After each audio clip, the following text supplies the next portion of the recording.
पूरे देश में हमारी पार्टी एक बड़ी पार्टी बन के उभरे। और देखिए, बिहार को मजबूत करना भी बहुत आवश्यक है, क्योंकि आप समझिए कि 1 महीने की ही हमारी पार्टी थी जब वो चुनाव के मैदान में कूदी। और चुनाव के मैदान में कूदी तो जितना उसने प्रभाव डाला, और हम लोगों ने सिर्फ 1 महीने में ये करके दिखाया।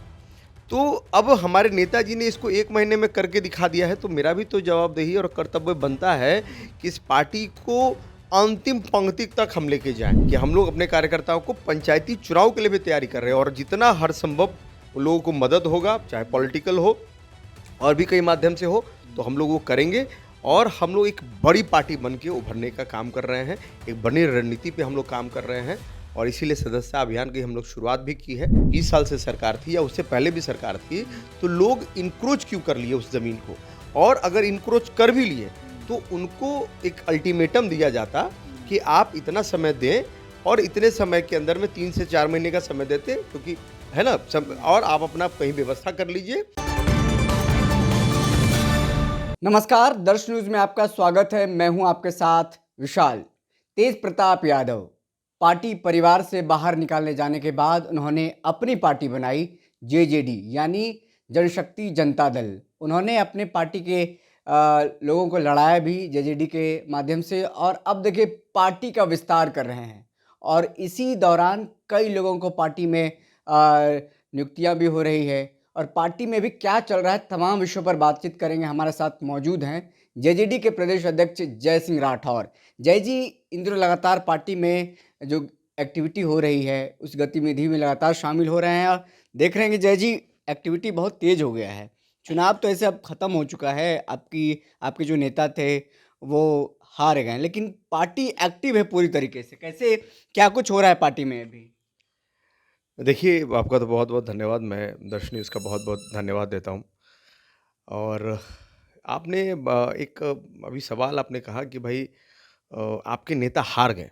जी। तो महुआ से पहले वो जीते ही थे, ठीक है?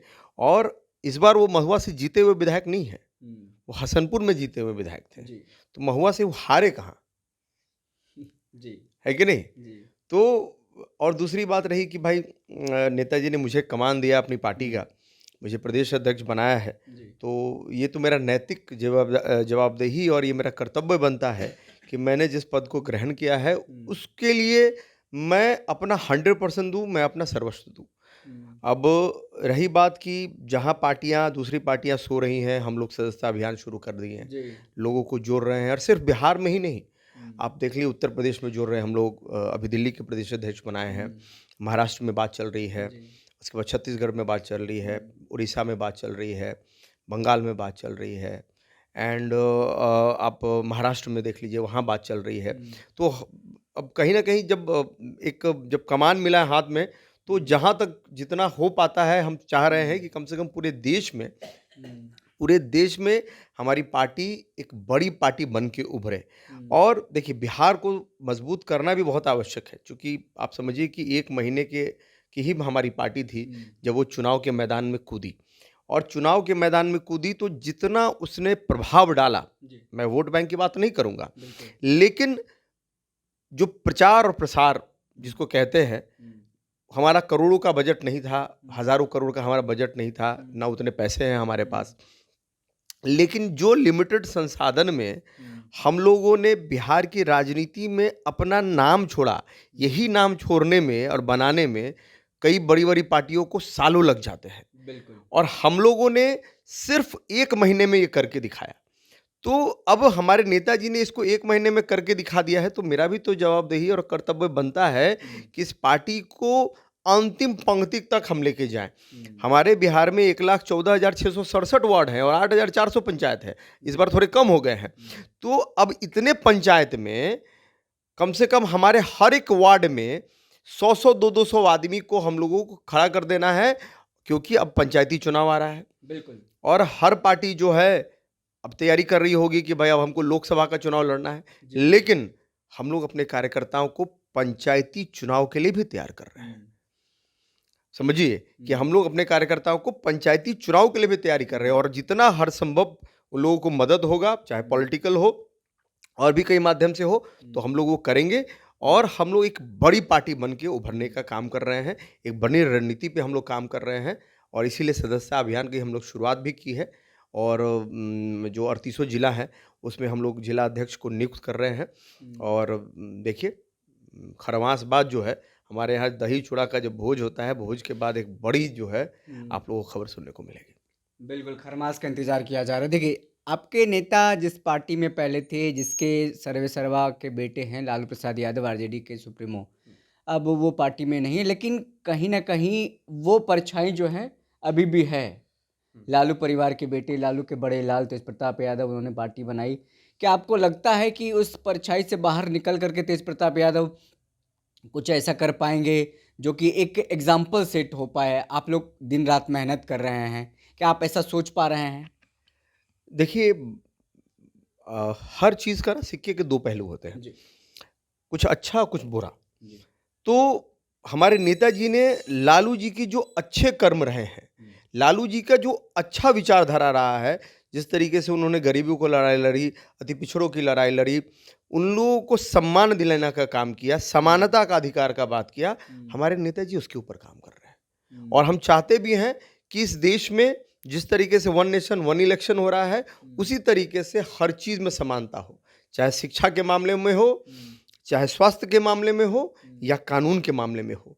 तो जब देश एक है, कानून एक है, तो पूरे देश में व्यवस्थाएं भी एक होनी चाहिए। हम लोग उसके ऊपर अभी काम कर रहे हैं।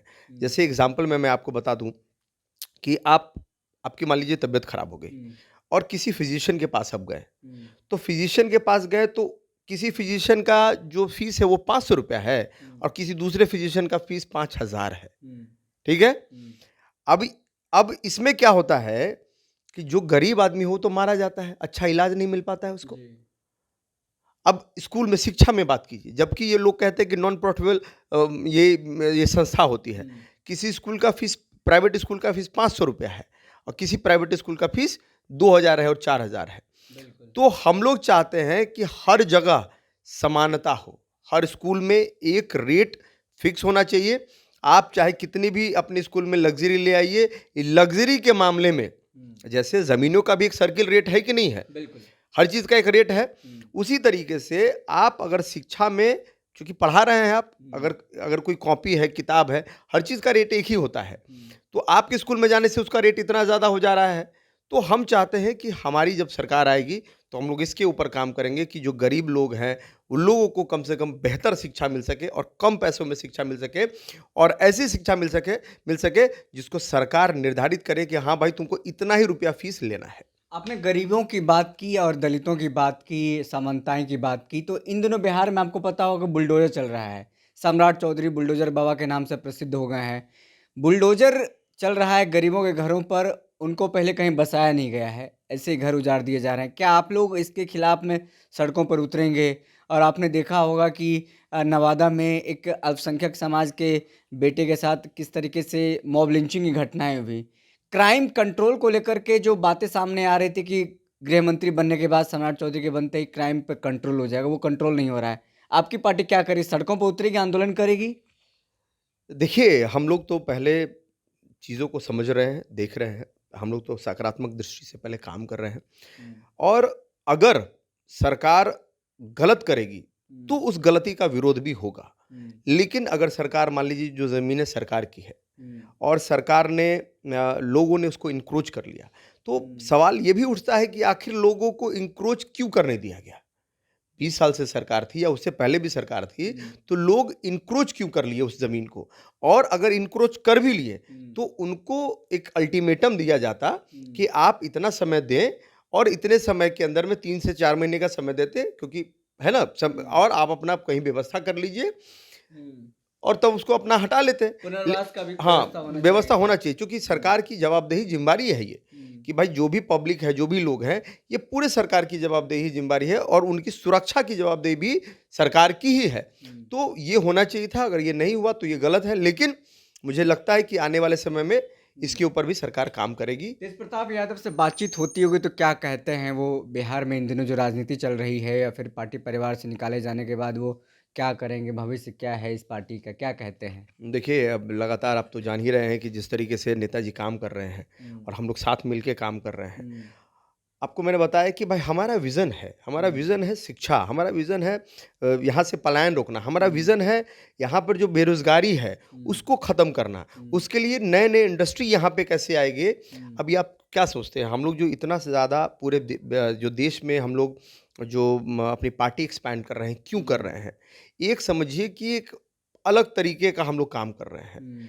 पार्टी के माध्यम से हम लोग पहले देश के अलग-अलग कोने में जाएँगे, अलग-अलग कोने में पहुँचेंगे और वहाँ से जो बेहतर चीज़ें होंगी, जो बिहार के लिए बेहतर होगा, उन सारी चीज़ों को बिहार में लाएँगे और जो उनको बिहार से चाहिए, हम लोग वो वहाँ पे देंगे। तो तो बेस वोट और फिर बेस कार्यकर्ताओं का जो ज़मीन है वो तो आपको बिहार में तैयार करना पड़ेगा। भले पूरे देश के विधानसभा में जाकर के आप प्रदेश अध्यक्ष बना दें, तमाम चीज़ें करें, लेकिन आपको चुनाव मेन जो है बिहार में लड़ना है और यहाँ पर सत्ता में आना, फिर यहाँ पे विधायकों को जिताना है। देखिए आपको पता है कि हमारे बेस वोटर कौन हैं और हमारे बेस वोटर जितने गरीब हैं, जितने पिछड़े हैं और हर वो लोग जो अपने अधिकारों की लड़ाई लड़ रहे हैं, वो सब हमारे वोटर हैं और हम उनकी लड़ाई लड़ने जा रहे हैं और ये आपको आने वाले समय में मुश्किल से 6 माह के अंदर में आपको दिख जाएगा कि हमारी पार्टी कितनी मजबूत पार्टी बन के उभर रही है और हमारे वोटर कौन-कौन बन रहे हैं। चलिए जय सिंह राठौर हमारे साथ बातचीत कर रहे थे। तेज प्रताप यादव उन्होंने जो पार्टी बनाई है, उनकी एक्टिविटी क्या कुछ चल रहा है, आप सोशल मीडिया पे देख ही रहे हैं और अंदर में जो क्या कुछ चल रहा है और पूरा राजनीति जो मसला है उसको समझने की हम कोशिश कर रहे थे प्रदेश अध्यक्ष जी से कि अब क्या आने वाले दिनों में होना है, किस तरीके से चलेगी पार्टी और किस रणनीति पर काम करने जा रही है। तो इन्होंने सारा बात को समझाया और बताया कि किस तरीके से पार्टी चलेगी और क्या कुछ इनका एजेंडा है। तो फिलहाल इस खबर में इतना ही, हमें दीजिए इजाज़त। फिर मिलते हैं किसी बड़ी खबर के साथ। देखते हैं दर्श न्यूज़। बहुत बहुत शुक्रिया।